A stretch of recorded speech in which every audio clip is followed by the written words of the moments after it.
করে রাখা কাঁচা লঙ্কা, পেঁয়াজ আর টমেটোটা মিক্সার গ্রাইন্ডারে একটি স্মুথ পেস্ট বানিয়ে নেব। অন্যদিকে দেখুন গ্যাসের ওভেন চালিয়ে কড়াই বসিয়ে দিয়েছি।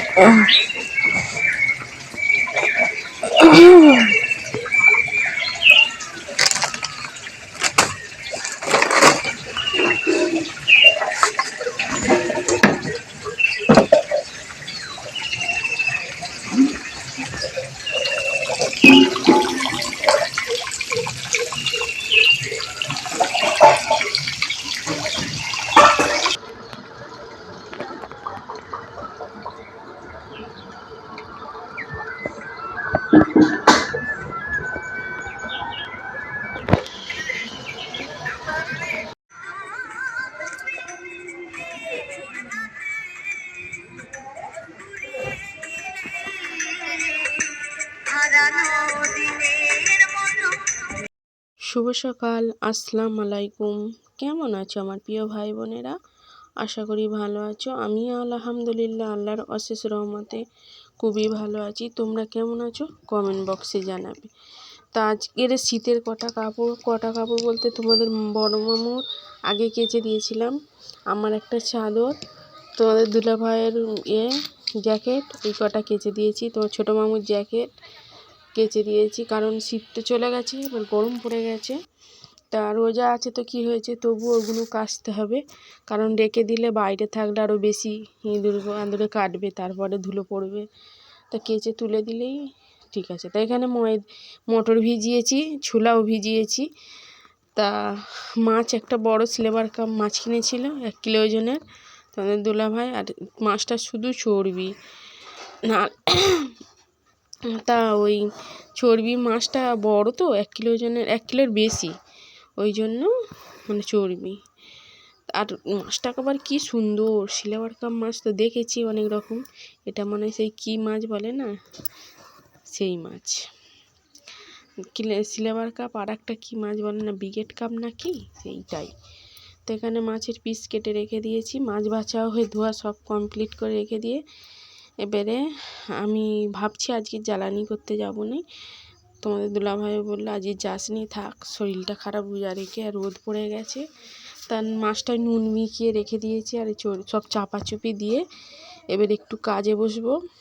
কাজ তো করেছি, ওগুলো মাজা ধোয়ার পরে অল্প পানিতে দিয়েছে, এগুলোও বেশি পানি দেয়নি। রোজার মাসে পানি খরচ বেশি, কম পানি দিচ্ছে। তো এখানে চাল বার করে রেখে দিয়েছি।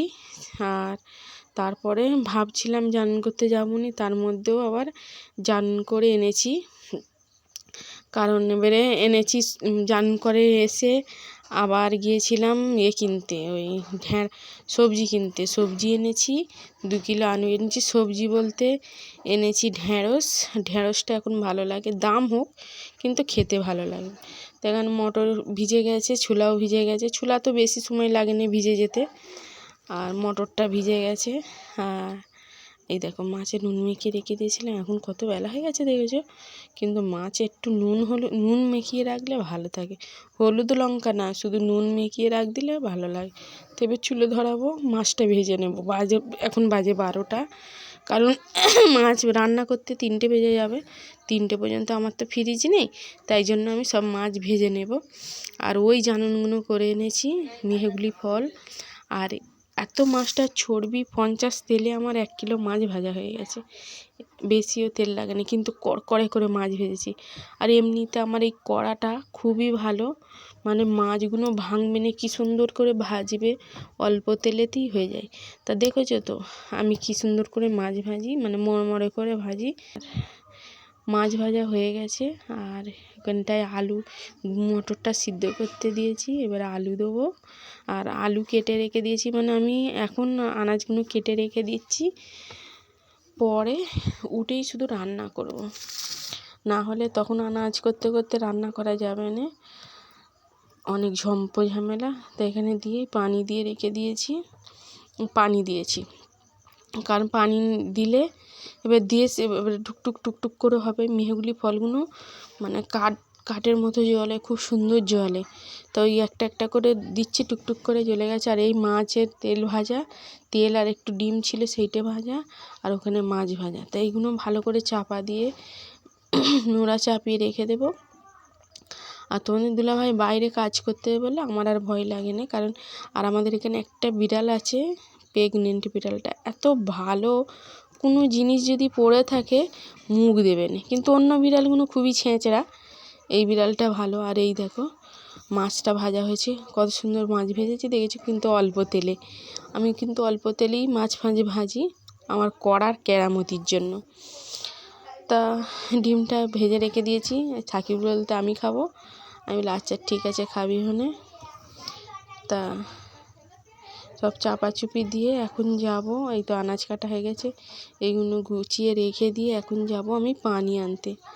পানি না আনলে আবার হবে না, পানিটা এনেলি বিকেলবেলা আর গায়ে জোর পাওয়া যায় না। আর অনেকে বলে যে রোজার মাসে কাজ কম বলতে মানে দুপুরে রান্নাটা সেই রকম নেই, কিন্তু কাজটাও আমার অনেক বেশি হয়, কারণ জরির কাজ করি তো ওই জন্য কাজটা একটু ভালো হয়। তো এখানে এটা রান্নার পানি, কলের পানিতে আমি তরকারি করি, টাইম কলের পানি তরকারি করি না, কেমন একটা গন্ধ থাকে বলে ওই কারণে করি না। তো এখানে সব গুছিয়ে ঝাঁট দিয়ে এখানে বাসার ফোনটা চার্জে দিলাম, ছেলেটা শুয়ে রয়েছে, ছেলের ফোনে ভিডিও করলাম। তো আমার নিজের ফোনে সবসময় ভিডিও করতে ভালো লাগে না, কারণ ধোঁয়া ভিডিও করতেই ভালো লাগে না ক্যামেরা অন করতে। তো এখানে সব পরিষ্কার করে গুছিয়ে গাছিয়ে রেখে দিয়েছি। আর আমার সেই দুটো মোরগ দেখতে পাচ্ছি, ওরা দুজন বসে আছে, তিনজন ছিল, একজনকে জবাই হয়েছে, দুজন আছে, ওই দুজনকে থাকবে। আশা করি যদি বেঁচে থাকে ওরা অনেক দিন থাকবে, না হলে ওদের জবাই ফবাই করবো নি, কারণ আমার ওই দিনকে আমি ফিরিয়ে আনতেছিলাম, যে এই দাদাটা বলেছে যে সাদা মুরগি থাকা ভালো, বলি না তবে ফিরিয়ে নিয়ে চলে যাই, তখন দাদাটা বলতে না যখন খাওয়ার জন্য ইরাদা করেছো খাও, অন্যটা রয়েছে তো, বলি আচ্ছা ঠিক আছে। তা দেখো চকচক কমপ্লিট হয়ে গেছে, কমপ্লিট বলতে এখন ভাত রান্না হয়নি, দুপুর থেকে সন্ধ্যে মানে এ পর্যন্ত সব জোগাড় করে সব কিছু করে রেখে দিয়েছি, ভাত রান্না করবো, তরকারি রান্না করবো। তো এখন দুপুর বাজে 2টো, চলো উজুটা করে ফেলে নামাজ পড়বো। তা ওর ছোটো মা থোড় দিয়েছে, সাকিবুল ডুমুর পড়তেছে, থোড় দিয়ে ডুম্বুর দিয়ে হবে। তা পরে কথা হচ্ছে, এখন আসি। নামাজ শেষ হয়ে গেছে, এবার আমি কাজে বসবো, কাজ করব। আর এখন ঘন্টা দেড়েকের মতো কাজ করবো, 1.5 ঘন্টা পরে উঠে আমি করবো, ওই রান্না বলতে মটরের ঘুগনি করবো। তা মটরটা তো আলুটা সিদ্ধ করে রেখে দিয়েছি, শুধু তেলে কষে মশলা দিয়ে তেলে কষে দিয়ে দেবো, একটু ঝোল থাকবে। আর থোড় আমার ছোটো মা থোড় দিয়েছে বললাম না, সেই থোড় করবো ডুম্বুর দিয়ে, আর মাছ আছে, মাছ ঢ্যাঁড়স দিয়ে করবো। তো চলো। আর আলহামদুলিল্লাহ আজকে 2টো রোজা ইনশাল্লাহ খুবই ভালোভাবে কেটে গেছে। আল্লাহ পাক যেন 30টা রোজা তৌফিক দান করে। জানি না কার শরীরের মধ্যে কি আছে, কে কি হবে, হয়তো আজ কথা বলছি কাল হয়তো নাও বলতে পারি, কারণ মরণ আল্লাহর হাত, মরণ বাঁচন আল্লাহর হাত। হয়তো আমি এই বেঁচে আছি, পরে কি হবে সেটা আল্লাহ পাকই জানে। তা আল্লাহর কাছে দোয়া করি যেন 30টা রোজা পাই। তা কত মানুষ আগের বছরে রোজার সময় ছিল, এবছর ঈদের সময় ঈদ করেছে, রোজা রেখেছে, কিন্তু এবছর সেসব মানুষরা নেই।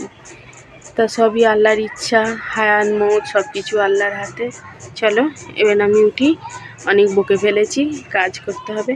আর আমার মা বলেছে মুরগিটা কাল জবাই করেছি বলে মা মুরগিটা কেটেই দিলে। তা মা ওই মুরগিটা খুবই দুর্বল ছিল, ওটা হাঁটতে পারেনি বলে, ওটা একদম হাঁটতেই পারেনি, ও আর দিনকে দিন উঠে গিয়েছিল, কারণ ওর শরীরের মধ্যে সেই এসে গিয়েছিলো, পা দুটো সেই প্যারালাইসের মতন হয়ে গিয়েছিলো, পা দুটো থর করে কাঁপতো। ওই জন্যই জবাই করে দিয়েছি, কত করে মানুষ করেছে, তবু যা 1-2 পিস খায়। তা সাকিবুল খায়নি, ঝোল খেয়েছে, আমি আর বাদশা খেয়েছি, তোমাদের দুলাভাইও খায়নি। আর আমার ভাই বলেছে কত শখ ছিল মুরগিটা খাবার। তা আরও মুরগি রয়েছে, কিনবো, কি হয়েছে, ভাই এলে তো বোনের ঘরে, বোন তো সম্ভব চেষ্টা করবে। আমার সাকিবুল এখন নামাজ পড়তে যাবে, প্যান্টের দড়ি লাগাতে পারেনি। আর আমার সাকিবুলের কটা রোজা দিক তাকাও, নাকি সিগনিটা আগে টানো। বলো কটা রোজা বলো। আর 2টো রোজা আর অনেক রোজা রাখবো। হ্যাঁ, প্রত্যেক দিন কিন্তু 5 ওয়াক্ত নামাজ পড়তে যাচ্ছে আমার সাকিবুল, সবাই দোয়া করো।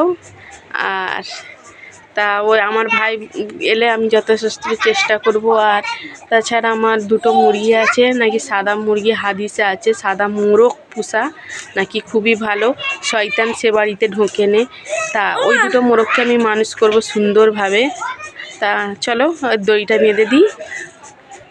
এই থোড় আর এই ডুম্বুর, আমার থোড় খেতে খুব ভালো লাগে, তাই জন্য থোড়ে করব। তো আমি ঢাকি, সবাই শুয়ে রয়েছে। বলবেন তো 2:30 বাজে। তো চলো আমি একটু কাজে বসি, আমার কাজ বেশি বাকি নেই। তা আলু কেটেছি, আর এখানটা হয়েছে, আর এই আলু কটা, আর ওই থোড় বেচেছি, থোড় দিয়ে আলু দিয়ে ডুম্বুর দিয়ে হবে, আর হবে ঢেঁড়স আলু মাছ। থোড় দিয়ে যেটা করব ওটা আমি খাবো। আগে কতদিন আগে মায়ের হাতে রান্না খেয়েছি, ডাল দিয়ে থোড়, পেঁপে দিয়ে থোড়। থোড়ের আলাদা মজাই, ওতে কোনো বিষ নেই, সার নেই, কিছুই নেই। তা আমি এই থোড়টাকে করছি, এখন কষছি। আর ঢেঁড়সটাকে ভেজে রেখে দিয়েছি, ওটা আলু দিয়ে করব। আর ঢেঁড়সের পিসগুলো বড় বড় করেছি, হয়তো অনেকে বলবে যে বড় বড় করেছি। এখন ঢেঁড়স দামের ঢেঁড়স, কচি ঢেঁড়স, ওই জন্য তা ওখানে ভাত বসিয়েছি। আর আর দেখাইনি, আর ভিডিও করিনি। তা এখানে রোজার ইফতার নিয়ে বসে পড়েছি। তা চলো এই লস্যি গুলছি। হ্যাঁ, আর এখানে আছে তরমুজ, মানে আমার যত টাকা ক্ষমতা ততটুকুনি। আলহামদুলিল্লাহ খুবই সুন্দর আয়োজন হয়েছে।